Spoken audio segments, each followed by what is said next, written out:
जय जगन्नाथ सांग माने तो समस्ते कौन करुछंती।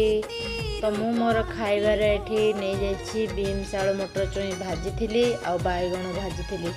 तो ये मोर दही पखाड़ छुंक हो जाइछि। पखाड़ दही पकई देछि, धनिया पत्र और पुदीना पत्र भी काटिकी पकई देछि। ता संगरे मु टिके छुंक मारिकी पकई देछि सोरिष, सुखिला लंका आउ भुसंगा पत्र। ता संगरे टिके दे देछि अदा और आंब अदा कोरिकी भी दे देछि। तो एमती कले बहुत टेस्ट लगे। तो मते दही पखाड़ खाइबा बहुत बढ़िया लगे।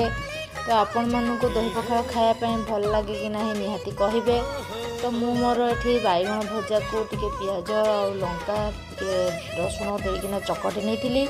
ता संगरे टिके पखाड़ जो पकई लेंबुटा टिके चिपुड़ी नहीं। तो ता संगरे एठी टिके लेंबुटा भी चिपुड़ी नहीं कहीं बहुत बढ़िया लगे सेमती चकटिले। तो एमती खाइबा क्या भल लगे निहाती कहिबे। तो मते तो बहुत बढ़िया लगे। तो मो वीडियो आपण मानकु केमिति लागुची निहाती जणैबे। जदि मोर कोठी भूल रहउची मते निहाती कहिबे।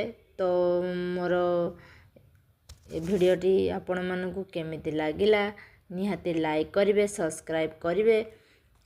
जोठी भूल रही निहाती कमेंट माध्यम रे जणैबे।